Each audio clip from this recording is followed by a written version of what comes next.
Traditionally, the pitch has been on the lower side. Something that's familiar with Chepo also. Like, does it help playing the second match after? Because the spinners have done well in the first match. This kind of track, which is not a high scoring track. Look, it's our first look at it. The last game was a difficult one for the batters, and the bowlers excelled. It's okay to have one of those every now and then. My first look is it's reasonably dry. So given the fact that we use spinners as one of our tactics, that will be a consideration. But we're also pretty well balanced. If there is a little bit of assistance for the seam bowling as well, we've got bowlers that can exploit that. So one of the great challenges of coming to a different part of India is to get conditions and team right. So we'll spend a lot of time this afternoon looking and then talking with MS tomorrow to be as accurate as we can with our tactics. We're pretty conservative once we think we have the right combination, but each time we move away from Chennai, we work very hard to make sure that combination's as right as what we think. Yes. Without this one. Yeah. I'm Sachin from yeah. This I mean, say Rishabh Pant played a great knock yesterday. Yeah. Is there any special plan because he's a free swing batsman? I mean, so anything particularly special plan for him to continue? Yeah, you have to respect so many players in this tournament. He is one, but there's also others in this team. So you got to be very careful that you don't overplan. But there are areas that you have to go to if a player is in full flight. And yesterday we saw one of the great young prospects of Indian cricket playing beautifully against some of the world's best bowlers. So it's difficult. But again, I stress, if you put too much emphasis on one player, then there's Shikhar Dhawan, there's Ingram, there's the captain all the way through. And that's what we've found. You really got to concentrate a lot on your players and the skills that they've got. It's fine to identify a weakness, but you've got to make sure it then marries up with the skill set that you've got. There's no point asking a player to bowl 150 kilometres Yorkers if they can't bowl 150 kilometres. So it's one thing finding a weakness, it's then whether you're able to exploit it. And you just got to make sure you don't detract from what you do well in an attempt to try and upset the others.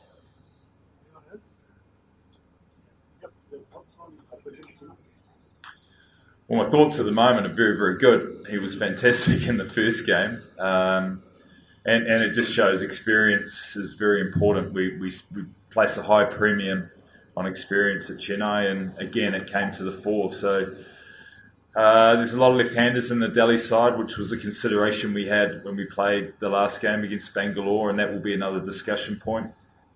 We've got other options. Mitch Satner. We're a little bit light in the fast bowling department with David Willey still in England, and of course losing Ngidi. So the other thing to stress is that we've made a big point of not just being an overseas team in an Indian side. It really is about the skill set that we've got. There was quite a bit made about only playing 3 overseas players in the last game, and I took that as a bit of a compliment that we were able to pick the best players we thought were available rather than having to stick to an overseas quota and an Indian quota. So I thought that was quite a positive for our side, and if so, we'll consider it again tomorrow. Coach, you've seen MS Dhoni very closely. Yep. What do you think? How many years are going to take? How many more? I don't know.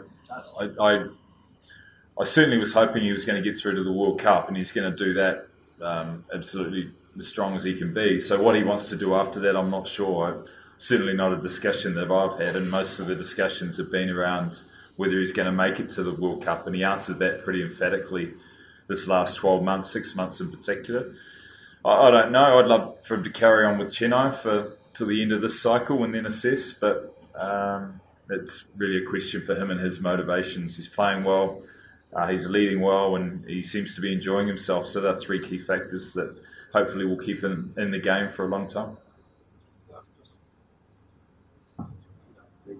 Ambati Raidu scored so many runs last season. This season, coming into the IPL, the form has been a bit patchy. And how, as a coach, you deal with a player? Probably he cannot get it out of his mind that his place is probably not secure going into the World Cup side.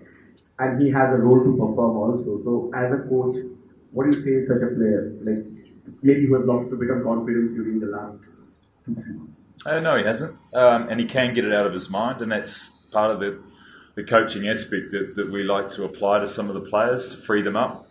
He doesn't have to play a conservative role with us. He doesn't have to worry about batting balls. He just has to be free. And I loved him running down the wicket the other day and hitting the fast bowler back over his head for 6. That's the freedom I want to see. That was certainly the player that we had last season, and all our words are encouraging him to be that way again and to not fear failure. I don't think the World Cup selection is hanging over his head. He is as relaxed as I've ever seen, and whether that transforms to another stellar year, it's yet to be seen, but we'll get him in a mindset that will give him the best chance.